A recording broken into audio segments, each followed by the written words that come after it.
We're up to Pasuk Gimel. 1 second.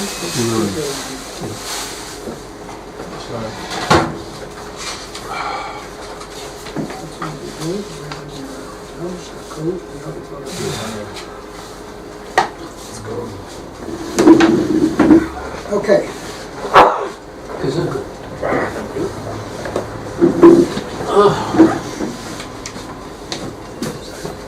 Vahi ba'arim. Yeah, Vahi ba'arbaim shana. Ba'ashtei asar chodesh be'echad l'chodesh. Diber Moshe el b'nei Yisrael. Kachol asher tziva Hashem oso alehem. Okay. And it was? It was the 40th year. It was in the 40th year. It was in the 40th year, in the 11th month, on the first of the month, when Moshe spoke to the children of Israel, according to everything that Hashem commanded him to them. Right. So you see that whatever Moshe is saying over here in Sefer Dvarim, which is a long monologue, not covering the entire Sefer over here, was exactly what Hashem had commanded him. He didn't say anything of his own bat. Okay. By the way, Lou, you asked me a very good question yesterday. It says, why did Moshe Rabbeinu start off? It says the pasuk starts off Eila Dvarim. Okay? Right.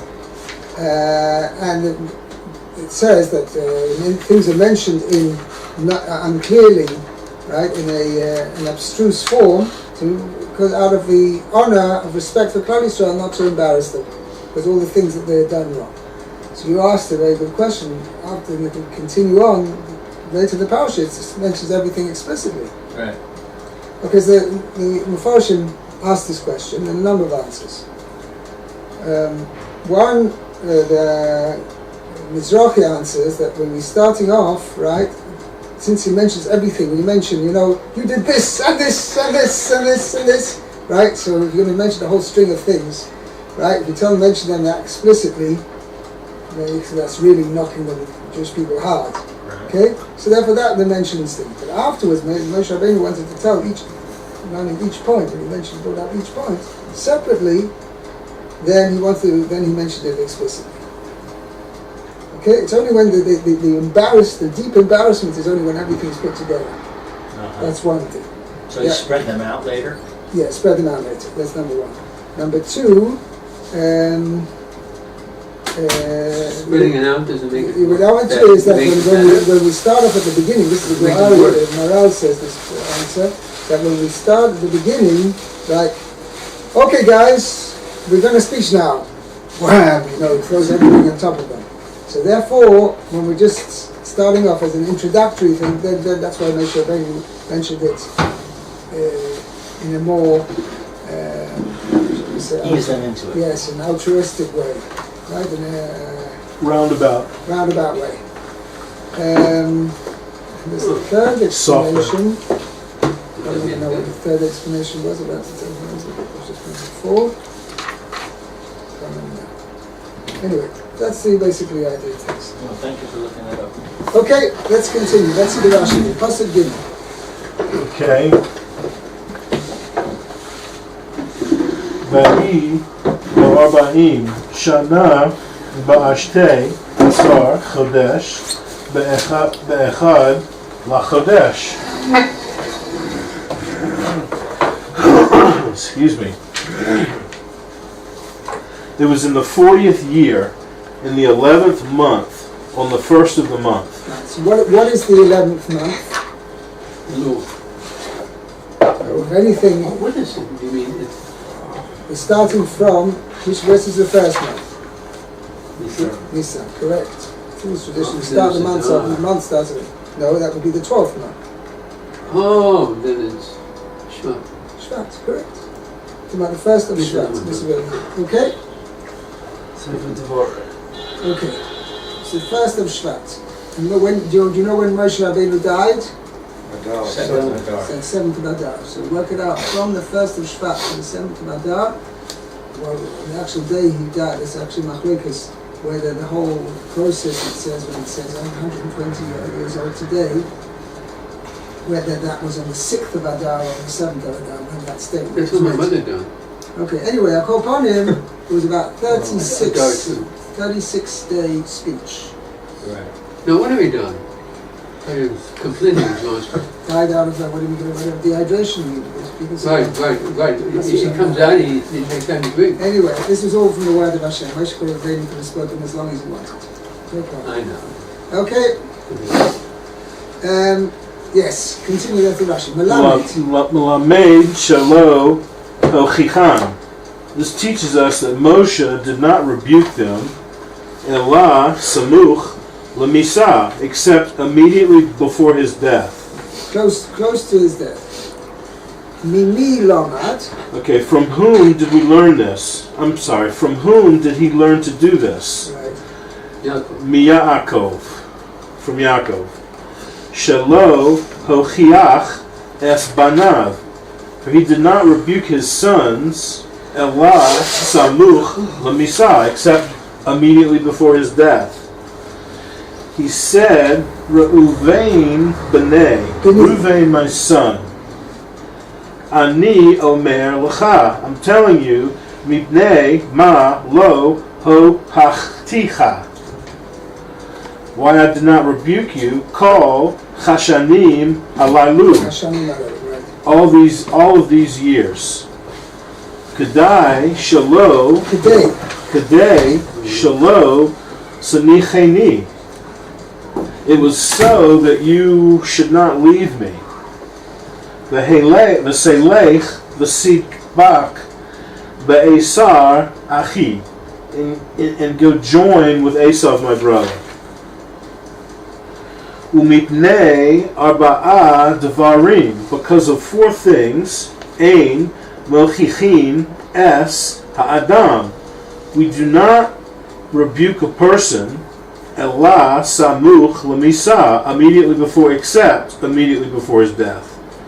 Kedei shalo v'hei mochicho, so that he should not rebuke him.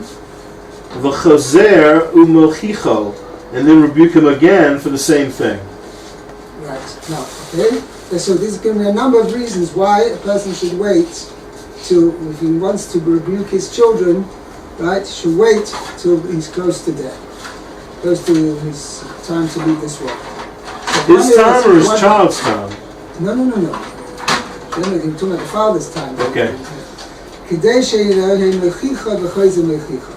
Right? When normally it's, as we know, if it's somebody has to give somebody a dressing down, okay, it's got to give him a reproof, right? Then, if time takes its toll, and sometimes father rebukes the child, he did this wrong, and over time the child continues to do other things wrong, or the same things, not necessarily, and now he's got to give him again reproof. It won't have the same effect. Okay, Mordechai will have to repeat it again. Okay. Okay, now that's number 1. Number 2, okay, so that his friend, whom he has rebuked, should not see him, umisbayesh mimanu kule, and be embarrassed in front of him. And be embarrassed from him. Okay, now the chayra, what we're talking about over here, we're talking about when a person is about to leave this world, whatever, you can give him a reproof, give him a real dressing down. Meaning sometimes a person has to reprove somebody, but whatever you reprove on one particular point, or when the father is about to leave the world or whatever, he wants to get his point to his children, and it's all-encompassing, right? So now if a person does that to somebody else and gives him has to reprove him, then it's difficult afterwards. First, when the other person sees him, he's going to be embarrassed. He's like, so-and-so could have given me a dressing down about what I did, and it's very embarrassing to meet him again. Okay, then there's a v'chule. Now, v'chule means there's a number of other reasons mentioned there in the Sifrei, which is in the Medrash, Yeah, I don't remember them, all of them, okay. So Moshe Rabbeinu from Yaakov Avinu. Right. Now, what is the amazing thing, if you ever made a cheshbon, he says, the first Rashi says this, he says, Reuven Beni, you know why I didn't reprove you before? Because I didn't want you to go and leave me and join up with Esau. Now, think about it. How old was Reuven when Yaakov Avinu passed away? Probably about 80. And it's probably more than that. I'm not quite sure, I'll just work it out. Pretty old. Yaakov Avinu was 77 when he came to Laban's house. He worked for ostensibly Rachel. This was one of my riddles. How many years did Yaakov Avinu work for Leah? 7. No, none. He worked 14 years for Rachel. Oh. but he He didn't work any years for Leah. Anyway, that's some riddle. Okay? yeah, it's a little, but in reality, He worked there later. He had to wait 7 years and another 7 years, correct. But Nemaisi was 70. No, actually, he got Rachel right away, but he had to work Right, for right, to catch up. Right. Anyway, he was 84 years old when he married Leah and Rachel. And he died. And once again, Reuben was born, let's say 6-7 months later. So Probably 9 months later. No, because each of the tribes they were born Yes. in the 7th month. Yes, They yes. had a fast pregnancy. Uh-huh. That's the And result. they were conceived right away. Yes, that's what it says. The amazing thing that. Oh, in the first drop. Yaakov, right, exactly. There was Yaakov no Avinu- time to waste when you're in your 80s. Right, You Yaakov didn't know how long he was Avinu, gonna live. the conception of Reuben was from the first drop of semen, his first drop. 84, Which never happened. and he was... 85, right, so 80, so let's say 84, 85, and he passed away when he was 147. So Reuben was 62. Right. So, yeah, so 60. So he wasn't a young man, right? Nevertheless, Yaakov Avinu told him, I didn't want to give you a reproof before, maybe you're going to leave me and go off to Esau. That's very hard to understand. I mean, we're talking about Reuven. Right. But he, And we're talking about Esau. How No. diametrically opposite, different they were. Yaakov was from Esau. It was like, no, but was it? It He seems to be a really big did get a insult. reproof because of the, Yeah. at the time of the bed, Right. he knew what side he was standing on, and it was the wrong side of history. I mean, he knew he did the wrong thing because Yaakov let him know. So this was the He did second let him time. know. That's the whole point of this. No, but he He did let didn't him rebuke know. him until later. Because he switched everything around, so he knew that he did the wrong thing. Yaakov didn't stay with He that. realized he'd done something wrong with him. He didn't, obviously, wasn't think he was so innocent. He wasn't home free. However, it only was close to, before Yaakov Avinu died, He spoke to him. he spoke to him about it, and he told him that he was going to lose the benefit or the position of firstborn, right, to have, technically he should have been entitled to all the privileges, the royalty, the kingship, and the priesthood, all these things. Technically, Reuben would have been entitled as the firstborn, but he lost them both because it says because he was too impetuous. I think I would have left town too if I knew that for a little bed change I would lose the world, as I knew it. Well, it's true, but it was probably absolutely Because he was the devastating. first one that was really treated like that. I mean, the firstborn usually gets the lines, the firstborn is the firstborn. He hasn't What told about that giving he's out. Reuven an opportunity to fix it so that he could not lose all that? See, He it waited till the seems- end and it was too late for him to do anything about it. It seems that Yaakov Avinu was telling Reuben, you have an underlying character flaw. No, Which but it must not have been easy for Yaakov Avinu to tell my Reuben that. But the Maisa, that's what he told him. Yes, it's pachaz kamayim. You have this characteristic of impetuosity, impetuosity, and that is your undoing.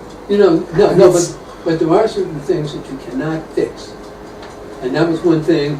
Now See, maybe we that's didn't what know I- that, but no, I mean, really, then there's some things that it's beyond the pale or something like that. Now, how he was supposed to know that? He was just defending his mother, Leah, rather than So here comes the it couldn't be fixed. age-old thing which we've seen a number of times. This was the mistake of the Chet HaEgel, it was the mistake of the Meraglim, it was this, You can't fix that major either. mistakes. Done is done. Ask.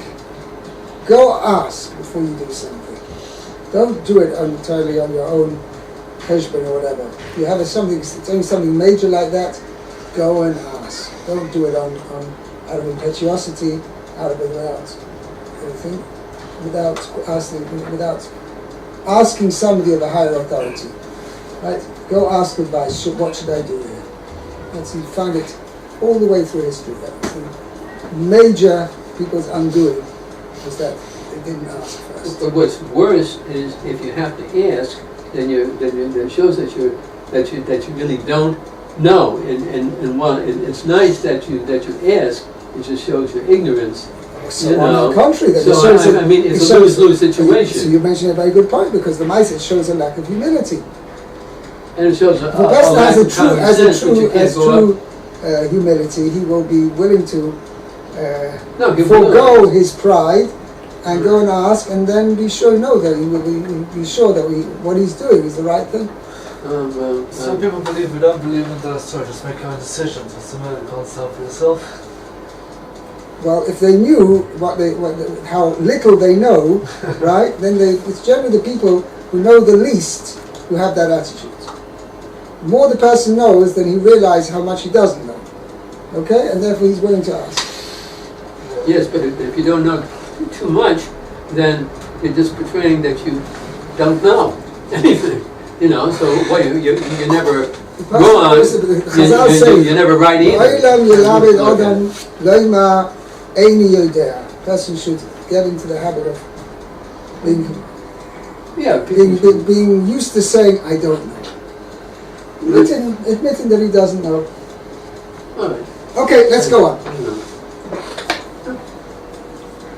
Yeah, V'chein Yehoshua. Right? You have that?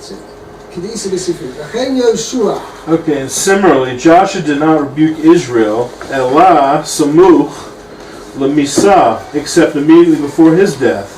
Oh, I'm sorry. And Yeah. is that it? No, V'chein Shmuel. Oh, and similarly, okay, V'chein Shmuel, Samuel, Shne'emar, as it says, Hineni Anu thee. Here I am, testify against me. I said that before the people wanted to appoint Shaul, wanted the king. So Shmuel appointed Shaul as the king, and he said, as he was retiring, in his departing speech, Shmuel said, okay, anybody has any tinus? There, now's your chance. Speak up and see have I done anything wrong? Have I harmed anybody? Have I taken anything illegally away from anybody? Now's your chance. Speak up.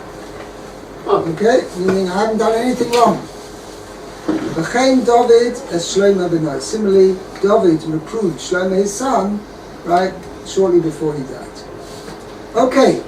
I thought he just gave him some good advice. What to do with this one and that one. That's true as well, but he also gave him a gift. You mean that I did anything wrong, or told Shlomo what he did wrong?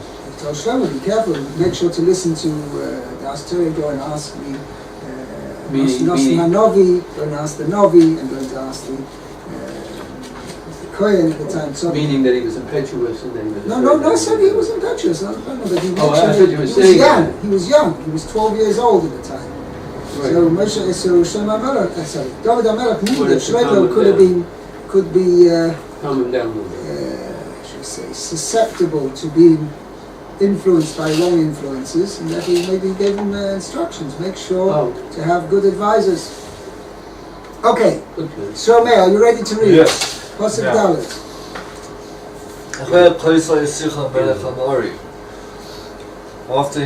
After he killed Sichon, king of This is Moshe Rabbeinu. After Moshe Rabbeinu had killed Sichon Melech HaAmorim, Sichon the king of the Amorites. Asher Yoshev b'Cheshbon, which he said in Cheshbon.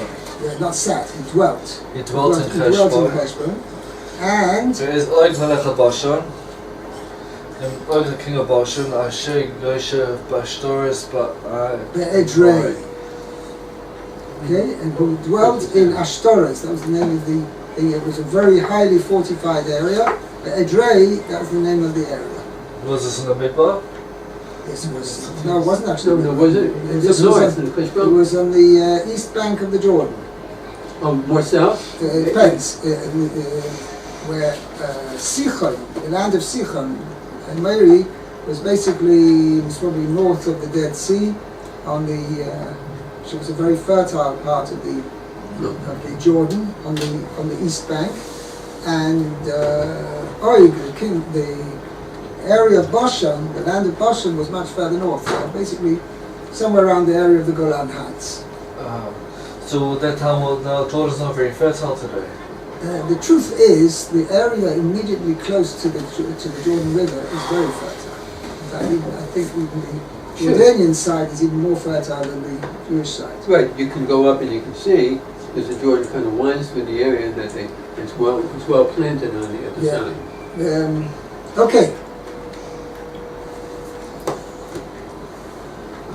Let's see the Rashi. Acharei HaKodesh. Acharei HaKodesh, after he killed.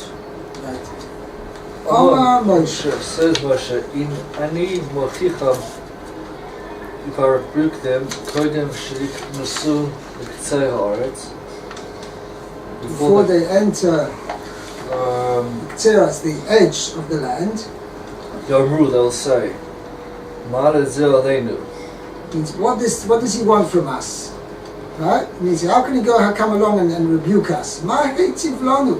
What is he good for us? Means what has he done good for us? Means he hasn't produced in us. He's promised us we're going to go to the promised land, and he hasn't produced the goods.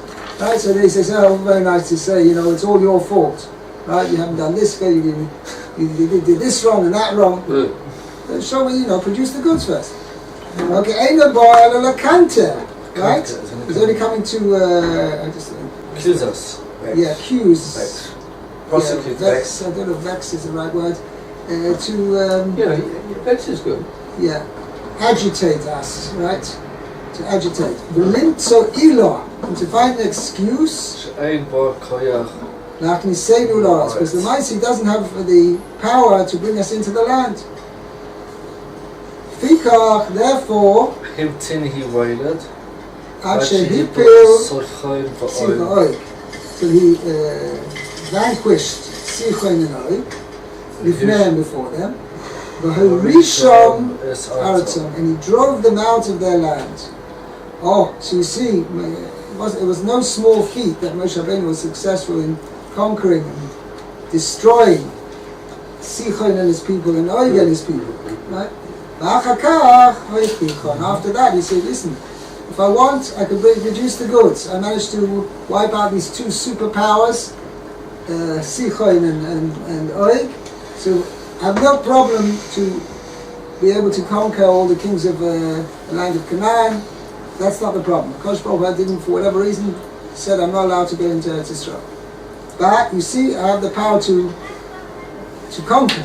And here you see already how we were successful in conquering Sichon and Og, and we took over their land. But the reason why I'm reproving you is because I'm rebuking you is because you're supposed to know it. You've done wrong, and therefore you should know that anything that you do wrong, right, you're going to be punished for, and you're going to miss out on what the HaKodesh Baruch Hu has promised you. Okay. Now, next Rashi. Sichon melech ha'Meri asher yeshiv b'cheshbon. Now, Rashi's wanting to point out, why does the Torah have to speak at length to say Sichon, the king of the Amorites, who dwelt in Cheshbon? Shall we read this one? Yes, please. Sichon melech ha'Meri asher yeshiv b'cheshbon. Sichon, the king of Amori, which he dwelt in Cheshbon. Ililo hayas Sichon kasha. Wasn't that Sichon was strong? What?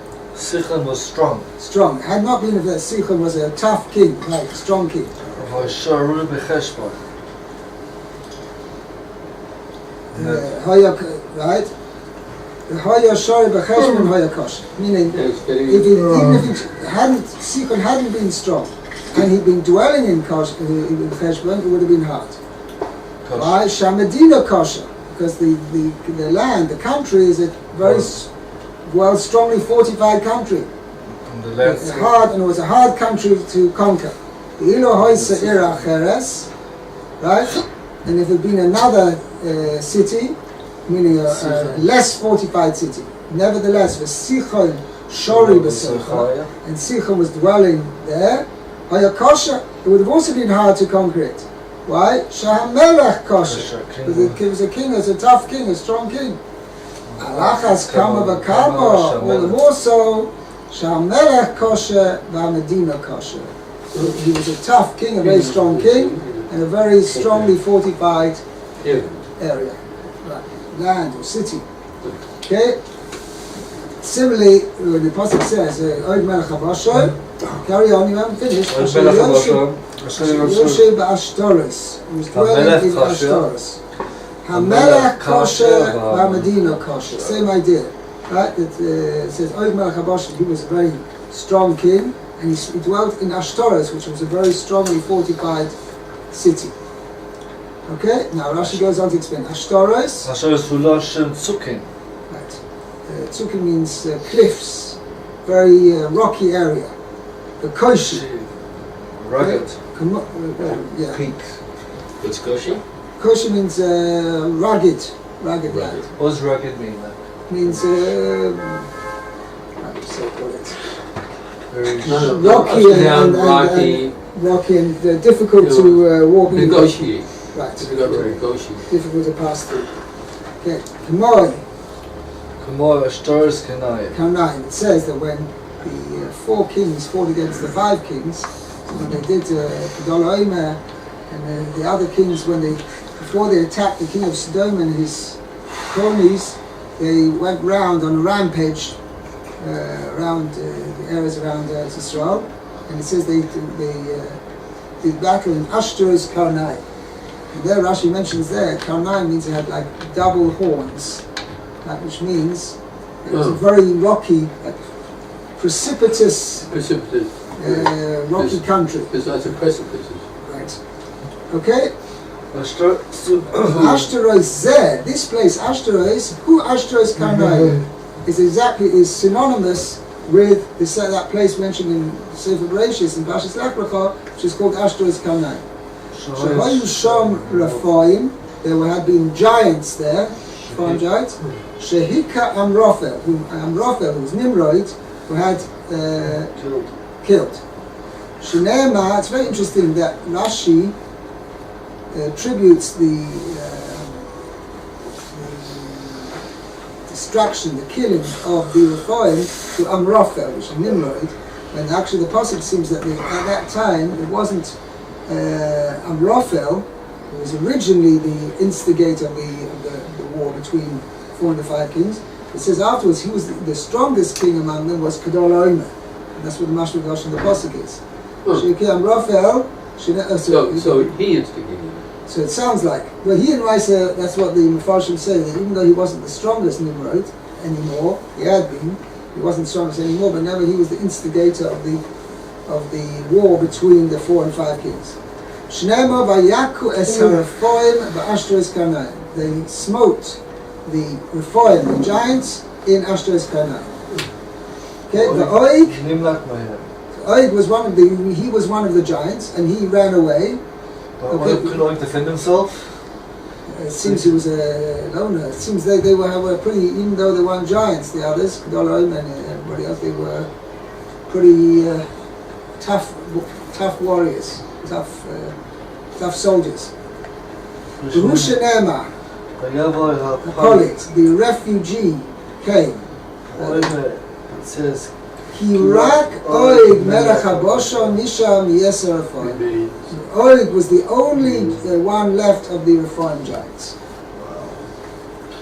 He's a lost giant? Yeah. Okay. The Edrei. The Edrei means Sham HaMalchus. Right, that's the name of the kingdom. Okay. Pasuk Hey. Mordechai. בהירדן בארץ מואב הואיל משה באר את התורה הזאת לאמור. On the other side of the Jordan, the Eretz Moab, in the land of Moab, Ha'il Moshe, Rashi is going to explain, it means Moshe began Be'er es HaTorah azos, to elucidate this Torah, Leimor, say. Okay? Says Rashi, Il Eschil Kimo Hinena ha'alti. It says when Avraham Avinu davened to HaKodesh Baruch Hu to save Sodom, so he says, Hinena, I've only just begun to speak and I'm pleading on behalf of them. So he uses this term, Hinena ha'alti. So same thing, ha'il, right, it means to begin. Ha'il Moshe began, Be'eres HaTorah. As says next Rashi, Be'eres HaTorah, Shivim Lashon Pershalahem. Moshe Rabbeinu explained the Torah to the Jewish people in 70 languages. Now, was that a question, I said, okay, why did Moshe Rabbeinu have to explain to the Jewish people in 70 languages? I can understand. The Maisa, we find a similar concept later on in Parshat Kisavai. It says before they crossed the Jordan, but Moshe Rabbeinu was commanded to set up stones, right, and to write the Torah on those 12 stones, right, which they put in 70 languages. They put where a plaster, line wash. Anyway, but Moshe Rabbeinu was supposed to inscribe on these 12 stones the Torah in 70 different languages. And Chazal say, what was the point of writing the Torah in 70 languages? So and none of the nations come on and says, excuse me, Rebbeinu Shalom, it's not fair. It's a closed book for us. It's not in our language. If we had the Torah in our language, we'd be able to also learn the Torah and would also be good people. So HaKodesh Baruch Hu told Moshe, listen, make it available to everybody. Write the Torah in 70 languages. And that's why it says, Ba'er Heitev. Moshe Rabbeinu there wrote down the Torah in 70 languages. Where does it say? In Parshas Kisavai. Oh, Be'er Kisava. Okay. Why did they say that the day that the Torah was translated was a terrible day? Oh. So if you look at the introduction to the Magdolim Chumash, translated by somebody Relative of yours? What? Yes, my brother's brother. Anyway, your brother's sergeant doesn't make it your brother. no, correct. Binyamin Moore is my brother's brother. Okay. The pasuk says as follows. Oh, he was the one that said it was a good day.